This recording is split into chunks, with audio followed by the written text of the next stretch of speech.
Fala, meus lindos do oitavo ano, como é que vocês estão? Estão bem nessa quarentena? Estão se protegendo? Pelo amor de Deus, gente, continua usando álcool gel aí. Respira que a gente ama a vida, tá certo? A gente vai fazer a nossa atividade avaliativa. Chegou a hora da verdade, meu povo, em artes. E nós vamos ver uma aula, né, do capítulo 2 do nosso módulo 1, para que a gente possa só dar essa reconfigurada aí dos conteúdos que vai estar na atividade. Então você vai lá, anota tudo direitinho que você vai assistir no vídeo, tá certo? Aí vai conseguir responder tranquilamente a sua atividade avaliativa, certo? Vamos para a aula? Vamos lá, o corpo no espaço e na arte. A gente vai ver o corpo no espaço e na arte. E aí nessa aula a gente vai estudar o espaço como um aspecto importante tanto no teatro como na dança. E especialmente quando a gente pensa em elementos como espaço cênico, cenografia, iluminação. E aí nessa aula a gente também vai ver uma vertente da arte contemporânea que vai ter o corpo, né, como a base fundamental da existência aí, que é a performance, a body art, que é a arte do corpo, e o happening, que é um acontecimento em si, tá certo? Mas prossigamos. E aí, vocês reconhecem essa imagem que vocês estão vendo? Haha! Lá vem o Chaves, Chaves, Chaves. Pi, pi, pi, pi, pi, pi, pi, pi, pi. Pois é, querido. Aí a gente tem nada mais, nada menos que um cenário da turma do Chaves. E aí é um cenário de onde? Sabe me responder? 5, 4, 3, 2, da Vila. Reconhece lá a casa da Bruxa 71, a casa de Seu Madruga, a casa de Dona Florinda e o barril lindo do Chaves aí. Então, todos esses aspectos eu quero que você olhe agora e tente descrever na sua mente mesmo aí quais são os elementos que formam esse cenário. O que é que fez você identificar que aí é o cenário da Vila do Chaves? Entendeu? Então, quando a gente está diante de um palco e o cenário que está lá no teatro, ele está totalmente caracterizado com elementos de uma determinada narrativa que a gente quer trazer, aí a gente vai se envolver naquela história. Por exemplo, se você tiver lá um cenário parecendo que é um monte de castelo, você vai pensar que é o quê? Você vai pensar que é alguma história de princesa, alguma coisa medieval e por aí vai. Então, o que é necessário para fazer com que o público perceba que aquela cena se passa naquele local, entendeu? Então é necessário a gente trabalhar o quê? Um elemento de grande importância que vai ser o cenário, tanto para o teatro quanto para a dança, tá certo? E aí é a partir do cenário que o espetáculo ele vai poder trazer para quem está assistindo, né, a narrativa em si, a história, você se envolver com aquela história que realmente está acontecendo. É a mesma coisa do sarau, quando está acontecendo. A gente sempre não quer, a depender da turma, a gente sempre não quer colocar acessórios, um sofá, alguma coisa que aparenta, que possa aparentar ser as características daquilo que a gente quer mostrar ao povo. É a mesma coisa, entendeu? Então isso chama-se de ambientação. Então essa ambientação vai provocar as sensações, vai provocar as emoções para trazer o público para dentro da história, vai reconstituir os momentos históricos, vai gerar aí uma atenção maior e uma compreensão melhor do assunto e do enredo do espetáculo, tá certo? Outro ponto importante para a gente estudar no quesito espaço é sobre os edifícios teatrais. O espaço de um edifício teatral, né, de acordo com a relação aí entre espaço cênico e plateia, ele vai ser classificado em 3 tipologias principais que a gente vai mostrar a vocês, que é o teatro grego, ou ele pode ser chamado de teatro de arena, o elisabetano e o palco italiano, tá? A gente começa pelo teatro grego. Vocês podem ver a imagem tanto no livro de vocês, no módulo na página 28, ou nessa imagem que está aí na sua frente, na sua telinha. Esse espaço aí, ele pode ser coberto ou ele pode ser descoberto, tanto faz, essa vertente do teatro grego. A plateia vai ficar na parte mais de cima e ao redor do palco, e é em formato de meia-lua. Você pode ver que a maioria desses teatros eles foram montados em costa de montanhas, né? E aí já facilitava a construção das arquibancadas. Aí na Grécia Antiga, as peças elas eram apresentadas em teatros com essa configuração ao ar livre. Então, nesse teatro grego, a cena, que é a mesma coisa do skene, era constituído por uma parede ou às vezes uns panos grandes que vão separar aí a cena dos bastidores, né, da parte de trás. E aí o cenário ele vai passar a ser reconhecido, vão dar importância, vão criar formas de decorar. Sinto que o cenário não é só uma decoração, né, é uma ambientação, trazer o espectador para dentro daquela narrativa, como a gente já falou lá atrás. Então eles faziam painéis pintados à mão, né? E vão passar não somente complementar a cena, mas fazer parte da própria encenação. E aí foi importante no teatro grego. Tem outros pontos a se falar agora, que é sobre o teatro elisabetano. Já vai ser um palco misto, né? Que ele vai funcionar um espaço fechado, retangular. Você pode olhar as laterais aí, que o espaço é fechado e o palco é meio centralizado, tá vendo? E aí vai ter 3 lados envolvidos pelo público. Pode olhar aí o público passando por na lateral desse palco. O teatro elisabetano ele recebe esse nome porque ele surgiu aonde? Durante o reinado de Elizabeth I na Inglaterra, né? No meado aí do século XVI e início do século XVII. A principal referência teatral desse período vai ser o poeta William Shakespeare, né? Ele é uma referência muito grande aí desse teatro. A gente vai ter outra tipologia que é o palco italiano, que ele vai ter uma disposição frontal de palco e plateia, né? E é o mais comum aí no teatro ocidental. Vocês podem ver aí como está feito na imagem.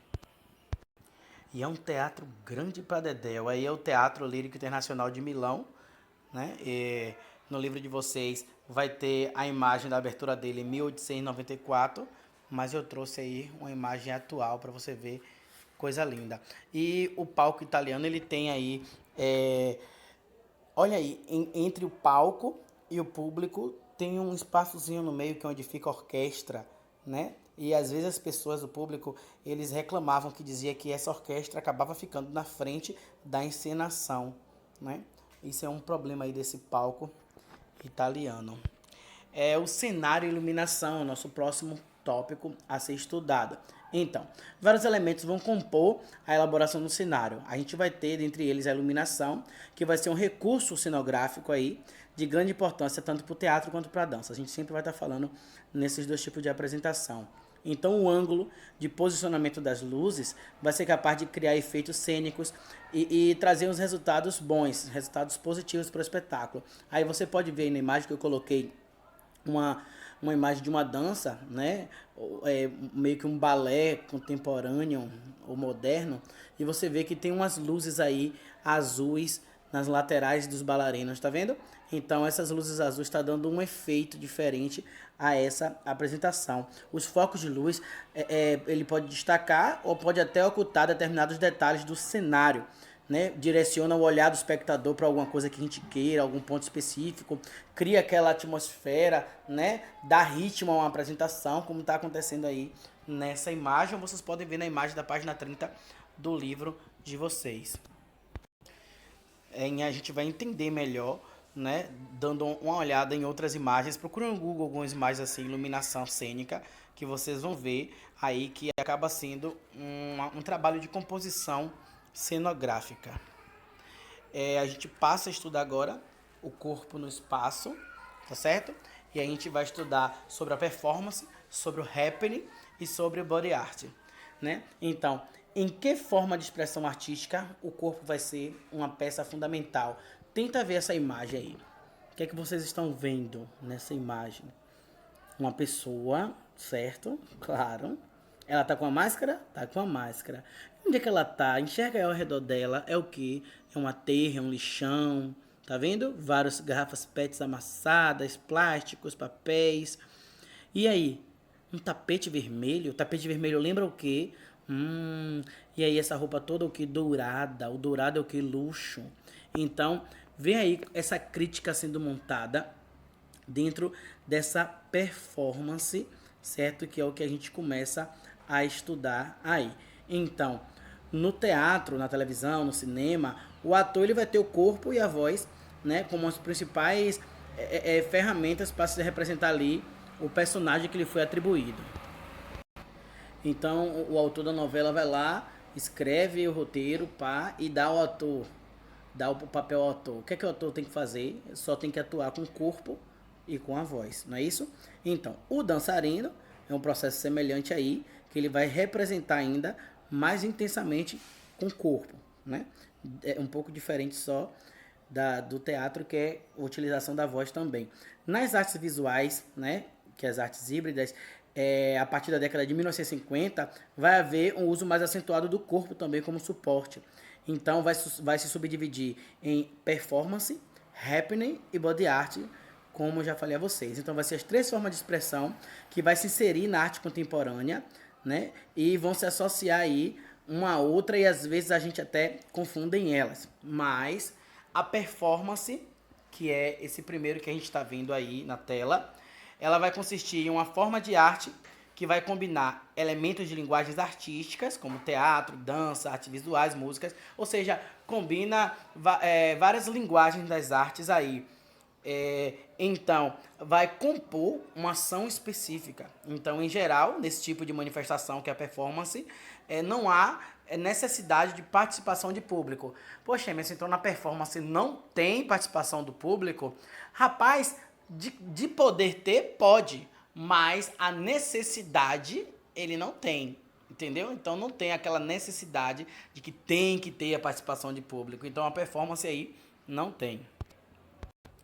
E por que não tem? Porque pode ser fotografado, né? Pode ser gravado. Essas artes aí, tanto a performance quanto o happening, quanto a body art, ela é tida como arte efêmera, né? A arte efêmera é aquilo que dura pouco, é temporário, é passageiro, né? Não é como uma pintura de um retrato ou uma fotografia, algo que dure muito tempo, né? Acaba sendo uma ação para um determinado momento. Então, a performance ela vai combinar aí todos esses elementos, não vai ter necessidade de ter presença de público, mas ela pode ser fotografado, tá certo? A gente vai ter aí também, eu trouxe para vocês, a performance coletiva, né? Ou seja, a performance ela não necessariamente tem que ter apenas uma pessoa, ela pode se dar de maneira coletiva, né? Acontece aí nessa obra chamada Divisor, né, de Lígia Pape, e é realizada pela primeira vez em 1968. E esse trabalho é constituído de um extenso tecido branco, cheio de rasgo, para que as pessoas coloquem a sua cabeça e possam caminhar juntas, né? Que trabalhão, mas esse é a performance coletiva aí. Já o happening ele é um acontecimento, né? Ele vai ser elaborado e apresentado pelo artista, mas assim como a performance, ele pode misturar também vários elementos, combinar vários elementos, tanto das artes visuais, quanto do teatro, quanto da dança, quanto da música. E aí, a participação do público é essencial para o desenvolvimento da ação, entendeu? Então, já é necessário que haja uma intervenção do público. Então, você está ali vendo uma ação, você nunca sabe se é uma performance, você nunca sabe se é um happening, porque elas se confundem um pouco, mas o happening diferencia nisso aí. O happening precisa ter essa participação do público, o público é essencial. A gente está vendo aí a foto, né, desses guarda-chuvas, que por eles aí empedurados não quer dizer nada, né? Mas quando as pessoas passam por eles, aí vai ter um significado, pode provocar sensações, né? Ele vai precisar de um público para interagir, ele tem um caráter mais teatral, né? E aí, quando você passa por debaixo desse guarda-chuva, o que é que você pensa? Né? Tipo, não tá chovendo aí na foto. Tá chovendo, não tá. Então, é bonito, todos esses guarda-chuvas são lindos. Mas, você tá embaixo, o que é que você tá pensando? Né? A gente pode pensar em proteção, a gente pode ter vários significados, porque a arte ela é relativa e depende de cada pessoa. Tá certo? O corpo no espaço. Agora a gente vai falar da body art, que é a arte do próprio corpo, diretamente utilizado o corpo como suporte para essa criação artística. É bastante utilizado com a questão da pintura, né? Envolve a questão de arte visual. Aí você vê dois rostos aí representando um peixe brigando com o outro, engolindo o outro, algo do tipo. Tem diversas outras imagens bonitas, se você colocar na internet aí, body art, vocês vão acabar vendo. Eu trouxe para vocês aí uma performance de Marina Abramovic, né? É uma artista, ela tá aí de vermelho, então ela estava sentada, né? Existia uma mesa, duas cadeiras, uma de frente para outra, e ela estava sentada aí, de cabeça baixa o tempo todo. E quando alguém se sentava à sua frente, ela levantava a cabeça e encarava seriamente a pessoa. Ela encarava seriamente a pessoa e para ver qual é a reação das pessoas, né? Alguns falavam com ela, alguns riam, alguns perguntavam alguma coisa, mas ela estava séria, com o olho fito na pessoa e não se mexia para nada. Ela ficou aí um dia inteiro, mais de 12 horas, fazendo essa performance aí. Aí tá num espaço cultural, né? As pessoas foram convidadas a interagir com ela, só que a performance dela era essa aí, tá? Ela estava sentada sem corresponder a nada. Acaba sendo um convite, né? Ela está convidando a interação, você senta. O que é que vocês pensam, né? Se alguém fizesse isso com você, vocês iam conseguir ficar sério o tempo todo? Ia conseguir ficar sério olhando alguém o tempo todo, né? Parece que é uma brincadeira, mas tipo, isso leva-se a uma reflexão, né? A pessoa senta à sua frente, isso está inspirando a provocação do diálogo. Será que você dialoga com quem você deve dialogar? Você conversa em casa? Então, tem todo um significado por trás disso aí e que vai caber a cada pessoa, vai caber ao que cada um está sentindo ou está passando no momento, tá? Ela também participou de uma outra experiência, né, que essa chocou até ela ficou bem chocada, porque ela ficava em pé e ao lado tinha dois balcões, não é isso? Aí as pessoas eram convidadas a interagir com ela, ela ficava lá inerte, sem fazer nada o dia inteiro, só do lado de dois balcões. Do lado do balcão tinha lá objetos, pente, escova, espelho, faca, tesoura, arma, vários objetos assim, e as pessoas eram convidadas a interagir, né? Aí tem gente que deitou ela, tem gente que levantou o braço, que passou o cordão nela, fez várias coisas. E uma das pessoas pegou a arma, colocou na mão dela e direcionou para a cabeça dela, né? Então, é como se fosse você dentro de um espaço onde você pode fazer o que você quiser, sem regras, sem leis. Então, Marina Abramovic, ela começou a pensar, o que é que o ser humano quer?